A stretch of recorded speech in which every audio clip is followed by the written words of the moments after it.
Con Carol. ¿Con Carol? Con Carol de Podcast. Salud, belleza y bienestar de la mano de profesionales, expertos e invitados especiales. Con Carol de Podcast. Bienvenidos a Con Carol de Podcast. Yo estoy feliz de haberle dado unas vacaciones a Paloma y que me permitiera un espacio aquí dentro de este proyecto de Carol que he amado y que me encanta, porque soy de las abanderadas y de las que dice que está bien no estar bien y que con el paso de los años hemos como puesto nuestras emociones o dividido nuestras emociones entre buenas y malas. Al final del día todas nos traen algo positivo y tenemos la tendencia a esas cosas que llamamos negativas o que no nos gusta sentir y vivir, tratar de evadirlas. Sin embargo, yo creo que lo más importante es enfrentarla, crecer, y de eso se trata. Y tener información. Yo creo que la información es poder, y cuando entendemos lo que nos pasa, las cosas que nos suceden, entonces vamos buscando las herramientas para poder lograr estar bien. Pero no significa que cuando estamos mal o cuando no estamos bien debemos echarlo a un lado. Y por eso es importante que hablemos de temas que de seguro ustedes han buscado información y que a través de Con Carol de Podcast vamos a ampliar un poco. Hoy vamos a hablar con Nadia Ventura, que ella es psicóloga clínica, es especialista en Derecho y Violencia de Género. Además tiene una maestría en Psicología Profunda y trata con sus pacientes diferentes temas. Sin embargo, hoy vamos a hablar de la diferencia entre ansiedad y estrés, que muchas veces tendemos como a mezclarlas, y vamos hoy a determinar qué es una cosa y qué es otra. Nadia, bienvenida, gracias por estar aquí. Muchas gracias, Karina, y muchas gracias a Carol por tener esta iniciativa, por poner estos temas tan importantes sobre la mesa y brindar este espacio a todos sus oyentes. Sí, que definitivamente yo creo que tenemos que hablar mucho de salud mental. El tiempo ha ido haciéndole entender a la gente que nuestra mente, nuestras emociones es parte de lo que somos como seres humanos, y muchas veces para ir al médico no hacemos ninguna cuestionante, si nos duele un dedo, una pierna, la cabeza, pero cuando estamos hablando de nuestras emociones y de nuestra salud mental, a pesar de que hemos ido avanzando, todavía nos falta hablar sobre este tema y hacerle entender a la gente que enfrentar sus emociones, buenas o malas, o como usted la haya dividido, siempre va a traer provecho. Claro. Y hoy, como decía al inicio, vamos a plantear una diferencia entre ansiedad y estrés, porque la gente a veces dice hasta de manera popular y ya, ay, yo tengo una ansiedad porque tengo todo el día. Sin embargo, la ansiedad es algo muy distinto a lo que es el estrés. Empecemos diciendo primero qué es el estrés para luego definir qué es la ansiedad. Ok, muy bien. El estrés es una respuesta adaptativa, incluso hasta es una respuesta de sobrevivencia, de cuando viene una situación complicada, difícil, que nos abruma, pues prepararnos para eso. Ahora, cuando el estrés se vuelve como acumulativo o pasa ciertos límites de tiempo, pues entonces es cuando se vuelve realmente negativo. Pero el estrés en sí es una respuesta del cuerpo mismo a hay una situación que tenemos que resolver. Claro, ¿okay? O sea, es una respuesta natural del cuerpo que tiene que suceder porque eso es lo que nos impulsa a seguir caminando. Exactamente, es cuando el cuerpo dice, ok, hay algo. Claro. Incluso antes, mucho tiempo atrás, cuando el ser humano convivía quizás con bestias, ese sistema de nuestro cuerpo, ese estrés era el que nos decía, ok, ¿ahora qué vamos a hacer? Claro. ¿Cómo nos vamos a preservar? ¿Cómo nos vamos a cuidar ante esto que está pasando? Ok, entonces, ¿cuándo pasa el estrés a ser ya un problema de ansiedad? ¿Tiene que ver con quizás vivir ese estrés de manera sostenida? Sí, ellos pueden interrelacionarse entre sí y crear hasta un loop, un círculo engañoso. Cuando ese estrés se prolonga demasiado tiempo ante esta situación que que tenemos, entonces pueden venir esos pensamientos o esas emociones anticipatorias de ¿y qué va a pasar? ¿Y ahora? Y me va a todas salir esas emociones mal de miedo. Y no lo voy a poder hacer. Exactamente. Y todas esas sensaciones paralizantes. Ese miedo ante lo que va a pasar, que no ha pasado, que posiblemente es solamente una posibilidad, pero que se crea en la mente todo posibles escenarios negativos que nos generan muchas emociones y mucho malestar. Okay. Y estas emociones incluso se empiezan a evidenciar en nuestro cuerpo. Claro. Estamos hablando de la somatización. Correcto. O sea, cuando nuestro cuerpo, porque es bueno decir también que somos seres integrales. Muchas veces descubrimos un tema de salud mental yendo a distintos médicos porque nuestro cuerpo nos está gritando que está pasando algo. Y el cuerpo sí somatiza. Regularmente dentro del estrés y la ansiedad, ¿cuáles son las somatizaciones más comunes en terapia? Ok.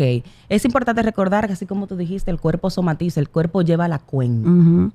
El cuerpo te habla, te dice cosas. Es importante escucharlo, saber escucharlo.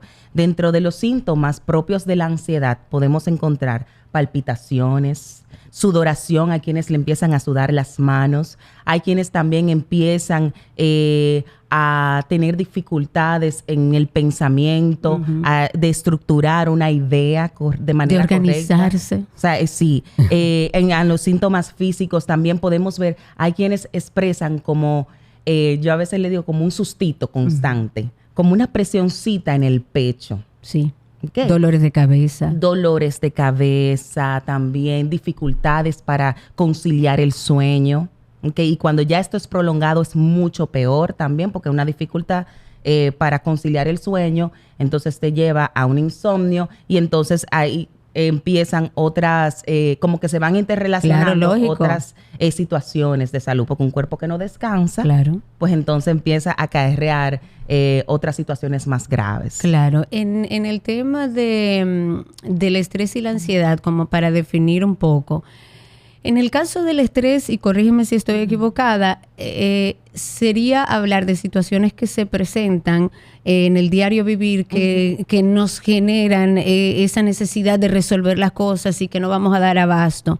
Sin embargo, en el tema de la ansiedad puede haber un tema de traumas pasados, de situaciones que vienen arrastrándose desde antes, y en el caso del estrés no, como para dividir ambas cosas. Pudiese ser, aunque el estrés sí nos presenta situaciones que están pasando o problemas reales en el momento. En el momento, exacto. Es decir, un problema familiar, un problema financiero, que es muy común, problemas en el trabajo. Exceso de trabajo. También exceso de trabajo.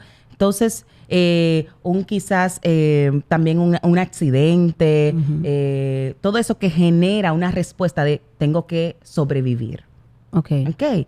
Y también el estrés pudiese estar relacionado más adelante a temas traumáticos. No es estrés quizás del que tenemos en el día a día, que podemos tener en el día a día, pero sí cuando hay, con ese sentido de supervivencia, de protección, se mantiene de manera crónica. De que todo el tiempo estoy entonces en modo supervivencia. Claro. Entonces, sí, una situación quizás traumática también me puede generar esto. Generarte esa situación. ¿Y cuándo un estrés puede llevarme, a un estrés sostenido en el tiempo, por la razón que sea, puede llevarme quizás ya a un trastorno de ansiedad, que es ya un tema más serio? Cuando ya puede llegar? Sí, claro. Cuando ya se vuelve crónico.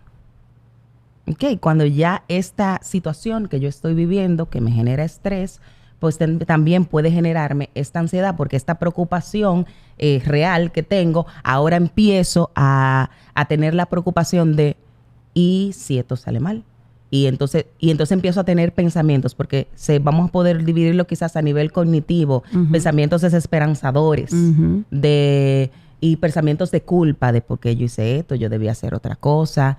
Y fíjate que no tengo el control de lo que está sucediendo.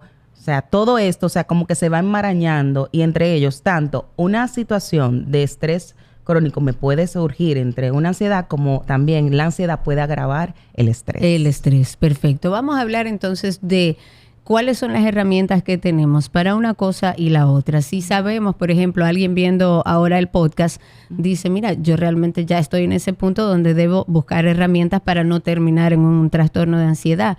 ¿Cuáles serían esas herramientas? Empecemos con el estrés, que debemos tomar en cuenta para no llegar a un trastorno de ansiedad. Ambas se pueden parecer mucho, las herramientas, pero quizás en el estrés es importante poder organizarnos, sacar como esos espacios para, ¿cuáles son las cosas? ¿Cuál es la planificación que puedo hacer en mi día a día para aligerar la carga y poder encontrar un equilibrio? Okay. Porque a veces nos volcamos en todo, en la situación en que tenemos, en ese problema familiar, y no encontramos ese equilibrio para estar con nosotros mismos, para identificar mis emociones, para entonces saber qué voy a hacer. Claro. Tú sabes que yo, Nadia, hace un tiempo he venido tratándome la ansiedad y en ese camino he descubierto muchas cosas y entre ellas una frase que en su momento me parecía muy gastada, pero que me hace muchísimo sentido ahora, que es el aquí y el ahora. Uh-huh. Y muchas veces pensando en lo que tenemos que hacer mañana, en el compromiso que tengo que terminar hoy, porque mañana, pero además pensando en lo que hice mal el día antes, en lo que me quedó mal, juzgándome cómo lo hice en mis anteriores trabajos. Toda esa situación evidentemente nos genera un malestar que uno a veces dice, ok, ¿cuáles son las herramientas que tengo para poder solucionarlo? Claro, y respecto a eso mismo, del aquí y el ahora, ahí hay herramientas y técnicas de grounding, que es de aterrizaje. De estar en el momento, aunque sea viendo una planta. Y es una de las formas más fácil de aterrizaje es a través de nuestros sentidos, que siempre están ahí. Y es enfocarme en este momento, en qué estoy viendo y decirlo. Estoy viendo un micrófono. Okay. Quizás en qué puedo tocar la mesa. Claro. Porque eso aterriza mi cerebro. Espérate, es aquí que estoy. No estoy en lo que voy a hacer después. No estoy en lo que pasó anteriormente. Claro. Y entonces empezar con mis sentidos, ¿qué puedo oler ahora mismo en este momento? Eso es, señores, la verdad es que uno... Suena muy sencillo, suena como... No, o mucha gente dirá, entonces ya con eso se me va el estrés y la ansiedad. No, es una práctica sostenida que si aprendes porque no le estamos diciendo que se ponga de sinvergüenza ahora y no trabaje y no haga nada y vive el aquí y el ahora. Pero sí es importante, y en mi experiencia puedo compartir, lo que saquemos dentro del día, espacios donde estemos en el ahora. Suena frase trillada y yo lo sé, pero realmente es efectivo. Tal como dice Nadia, puede ser en cualquier cosa, que usted haga un par y diga la mesa es negra, el micrófono es negro, estoy hablando por él. Eso es el aquí y el ahora, pero puede ser echándole agua a sus plantas, puede ser en la oficina, usted busca un café y usted huela el café, siéntese a ver el café. Sí. O sea, la idea es que ese momento que usted está viviendo, usted le diga a su cerebro, yo estoy aquí, no en ningún otro lugar. Porque ¿qué pasa con el cerebro cuando estamos entre futuro y pasado? Queda como en shock, queda como en un limbo de, entonces no estoy ni allá ni estoy aquí, pero realmente estoy aquí. Y entonces se crea un malestar general. Claro, se crea un malestar general, que entonces hablamos de herramientas de aquí a ahora, ¿qué otras herramientas podemos dejarles? Herramientas de respiración. También técnicas de relajación. Existe una que incluso la pueden buscar, técnica de relajación diafragmática. Okay, donde aprendemos a respirar. Nosotros respiramos en el día a día, de aquí para arriba. Y así muy rápido, y no somos ni siquiera conscientes de nuestra respiración. Respiramos ya. Exacto. Sin embargo, esta técnica de la mano de la otra te va a ayudar. Ok, ahora vamos a respirar de verdad. O sea, en el sentido de vamos a ser conscientes de nuestra respiración y vamos a llevar ese aire hacia el diafragma. Y luego lo vamos a soltar lentamente y vas a ser consciente. Y esto no es que mágicamente va a desaparecer la ansiedad. No hay nada mágico, esa es la realidad. No hay nada mágico. Yo siempre se lo digo a los pacientes, no tengo ninguna botellita mágica, no tengo nada. Simplemente, o sea, vamos trabajando diferentes herramientas y viendo a ver cuáles le funcionan, porque a todos los pacientes quizás no le funcionan. Claro, lógico. Claro. Pero en esta técnica de relajación diafragmática o de respiración diafragmática realmente, o sea, vamos realmente haciendo ese espacio para respirar de manera consciente. Y eso va aligerando o bajando el nivel de ansiedad. Ok, ¿qué otra cosa? Otra cosa es la expresión emocional. ¿Qué yo estoy sintiendo en estos momentos? Porque, y te hago un pare ahí, muchas veces guardamos, producto del mismo estrés, de las situaciones que estamos viviendo, guardamos. Así es. Y eso en algún momento sale. Claro. Es como cuando tú tienes una filtración. Está el techo lleno de agua quizás, pero encuentra ese espacio de salir o de mostrarse, o empieza una mancha y tú, ¿qué es lo que está pasando? Que el techo está lleno de agua. Claro, y hay que expresarse. Entonces hay que saber identificar qué estoy sintiendo y no solamente porque a veces, y trabajo mucho en sesión, bien, mal, bien y mal no son emociones. Es saber, o sea, ¿qué significa este bien? ¿Es alegría, es felicidad? ¿Es que me siento optimista? Ese mal también, ¿qué es ese mal? Es quizás que me siento frustrada, es que tengo miedo de lo que va a pasar, es que me siento preocupada.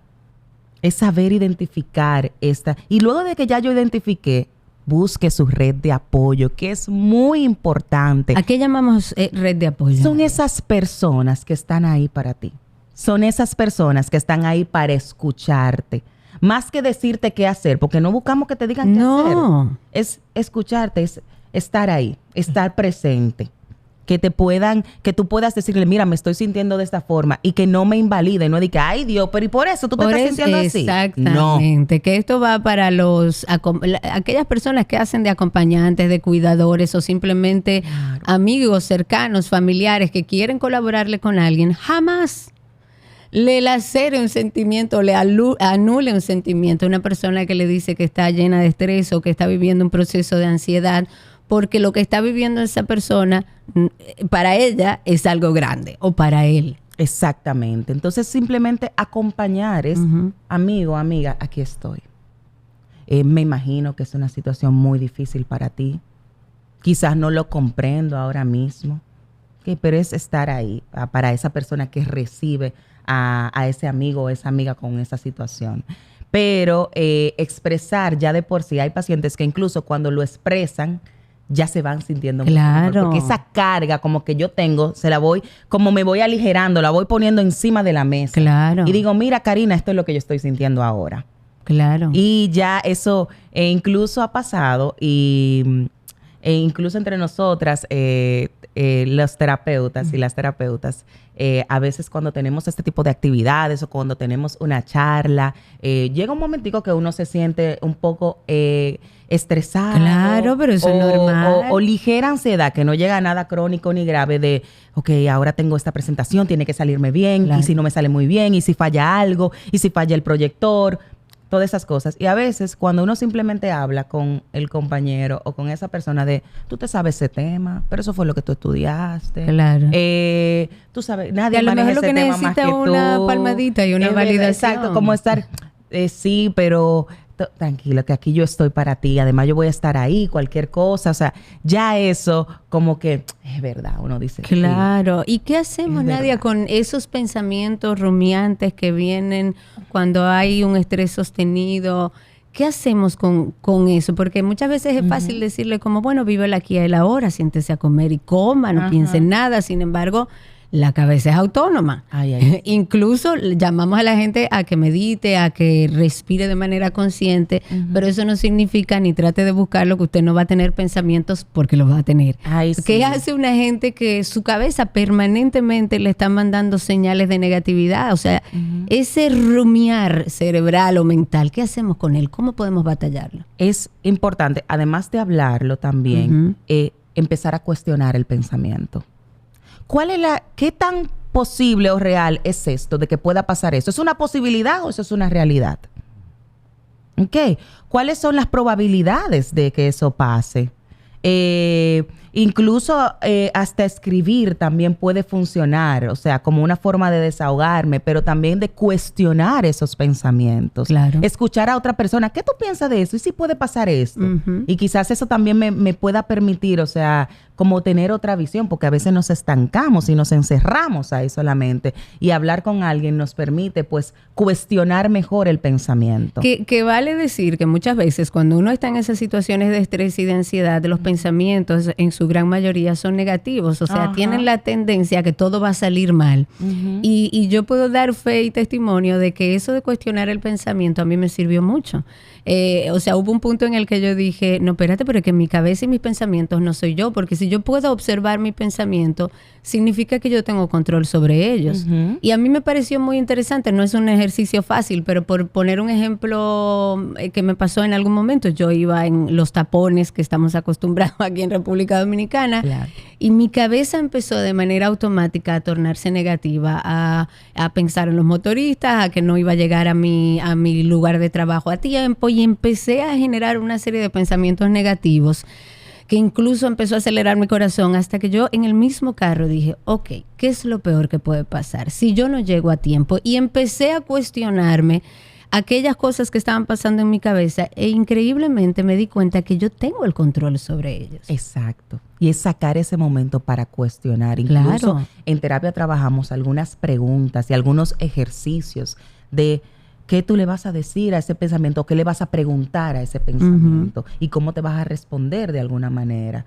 Porque eso le va quitando fuerza Claro. a eso que en ese momento en la cabeza suena como algo que sí, que esto es lo que va a pasar. Ujú. Entonces tú empiezas a cuestionarle y esto, y esto, y esto. Y es como que se va volviendo pequeñito, como, en verdad, ¿qué es lo que Esto es un disparate, claro. Llegué tarde. Miren, señores, los tapones. Aquí todo el mundo sabe que hay tapones, que la ciudad se pone complicada. Claro, y si no, es lo que digo, ¿qué es lo peor que puede pasar? Siempre cuestiónese eso, porque la tendencia a generar pensamientos negativos cuando uno está muy estresado, cuando uno está muy ansioso, es normal, es así, ¿verdad, Nadia? Claro, esos pensamientos incluso desiderativos de las cosas no deberían ser así, y si yo hubiera hecho esto diferente, la vida no debió ser así. Esto yo no se me va lo a solucionar merecía. nunca. Esto, exactamente. Nadie me entiende. O sea, al final, yo creo que lo más importante es determinar, y como decía yo en principio, ¿qué es lo que estoy viviendo? O sea, aprender a hacerle frente a esas situaciones. En el caso del estrés, yo creo que nos han enseñado que nosotros podemos con todo, que quien más trabaja es el que mayor valor tiene. Como esa falsa productividad, Ajá. que productividad también es descansar, Claro. señores. Productividad es sentarme y quizás contemplar Hacer las matas nada. de mi casa. Productividad no es trabajar todo el tiempo. Exacto. Productividad es también darle a mi cuerpo un espacio de recarga.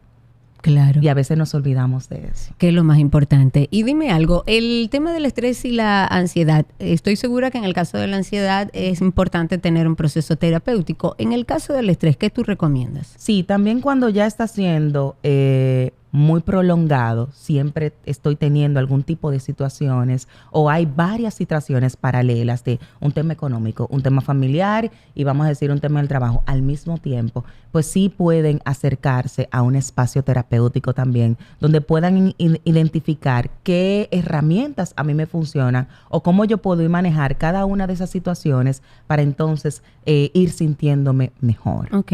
Ok, igual también si esta ansiedad está llegando a límites, o sea, como que está siendo demasiado prolongada, es importante ir al espacio terapéutico. Existen muchas herramientas, pero a veces es importante ese espacio terapéutico de acompañamiento constante, porque quizás la herramienta que yo leí en un libro, la herramienta que escuché en el podcast, no es que no funcione, pero quizás necesito algo más. Necesito O no un lo puedo acompañamiento. sostener en el tiempo si no estoy Exactamente. acompañada. Quizás a veces hay niveles de ansiedad tan altos que requieren entonces una intervención psicofarmacéutica Sí, claro. que lo hace un psiquiatra. Claro. Y que quizás tenemos que bajar ciertos niveles para entonces poder hacer el trabajo terapéutico.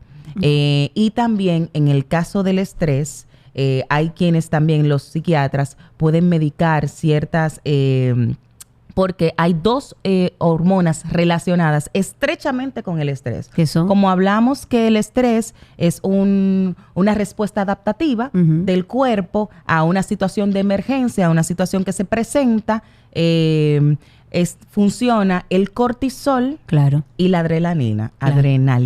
Ujú. De aquí tenemos que, o sea, se suben esas dos hormonas que dicen, ok, pasa una situación. Aquí hay un problema. O hay que huir, o hay que resolver, o qué es Claro. lo que vamos a hacer. Claro. Ok, entonces cuando esto está en niveles muy elevados, entonces es importante que puedan asistir a psiquiatría para que entonces le pongan la medicación adecuada para bajar esos niveles. Perfecto. Mira, hemos hablado de un poco de la diferencia entre una y otra, cómo es la intervención, qué cosas podemos hacer. Hay algunas herramientas que ustedes pueden utilizar, pero oyéndote hablar pienso quizás en una madre, en un padre que tiene a un joven estudiante que a lo mejor está viviendo altos niveles de estrés por temas de estudio, y lo digo porque tengo un caso cercano que le pasó eso en su tema de estudio. Era una persona muy rígida con respecto a los resultados y estaba viviendo una situación de estrés que se prolongó y se convirtió en ansiedad. ¿Qué puede hacer un padre, una madre para intervenir cuando ve que su hijo o su hija está viviendo una situación como la que hemos planteado? Quizás lo primero es acercarse a hablar. Mira, he notado estas cosas en ti. He notado que quizás te veo más aislado o te veo más agitado de lo usual. Muy irritable. O irritable o con ciertos comentarios que me hacen pensar que estás teniendo esta situación. Entonces, yo primero hablar, ¿cómo te sientes? ¿Tú quieres hablar de eso conmigo? ¿Qué te parece si vamos a donde un especialista, donde tú puedas hablar en un espacio confidencial? Claro. Donde tú puedas también compartir esta carga y donde tú puedas entonces encontrar herramientas para que tú puedas seguir o de alguna manera mantener esas notas que para ti son tan importantes. Uh-huh. O que tú puedas encontrar herramientas en ese espacio terapéutico. Yo creo que lo primero es acercarse. Mira, estoy notando esto y estoy preocupada. O sea, desde la verdad, desde la honestidad, claro, desde lo que yo estoy viendo como mamá o como papá. Okay. Y luego de ese abordaje, ver cómo su hijo o su hija va entendiendo. Yo creo que lo importante es, y también como padres y madres, como adultos, identificar qué es lo que pudiera estarnos haciendo mal o que nos hiciera mal a futuro, o sea, poder identificarlo. Y si logramos que nuestro hijo joven también pueda y tenga las herramientas para identificar una situación, yo creo que tenemos la mitad del camino ganado, ¿verdad? Claro que sí. Vamos a recapitular antes de despedir cuáles son las herramientas que mencionamos, brevemente, 3-4 herramientas para dejar con eso a los que escuchan con Carol de Podcast. Herramientas de grounding, de aterrizajes, la respiración diafragmática, lo pueden buscar en cualquier parte de internet. Hay de todo. Técnica de respiración diafragmática, la expresión, identificación y expresión emocional, el yo, qué estoy sintiendo y expresarlo a mi red de apoyo es muy importante, y cuestionar ese pensamiento, cuestionar esos pensamientos. ¿Qué tan real es esto? Claro. ¿Qué tantas veces realmente ha pasado? Y conversarlo con alguien más de tu círculo, alguien que realmente se preocupe por ti, para cuestionarlos juntos también. Claro, y yo creo que lo más importante para finalizar, agradeciéndote, Nadia, que hayas estado aquí, de verdad que un placer, es que ustedes sepan que todas las emociones son buenas. Al final del día, el único catalizador de cambio es el dolor, es el miedo. Uh-huh. Son esas emociones que nos impulsan a generar un cambio. Aprendamos a establecer que esas emociones y esas cosas que pasan en nuestra mente y con nuestras emociones, no le pongamos el tilde de malas. Son aquellas que nos van a enseñar muchas cosas. Que los procesos a lo mejor son más difíciles, sí, claro. Pero al final ustedes van a obtener una libertad emocional que no la va a conseguir si usted no le presta atención a sus emociones, y si no entiende que ir a un psicólogo es como ir a cualquier otro médico, que somos seres integrales. Muchísimas gracias nueva vez. Gracias, Nadia. A ti, Karina, y gracias a Carol de Podcast. Y para mí un placer. Paloma, te puede quedar por ahí y nos vemos en la próxima. Un beso grande. Gracias por acompañarnos a Con Carol de Podcast. Nos escuchamos en un próximo episodio.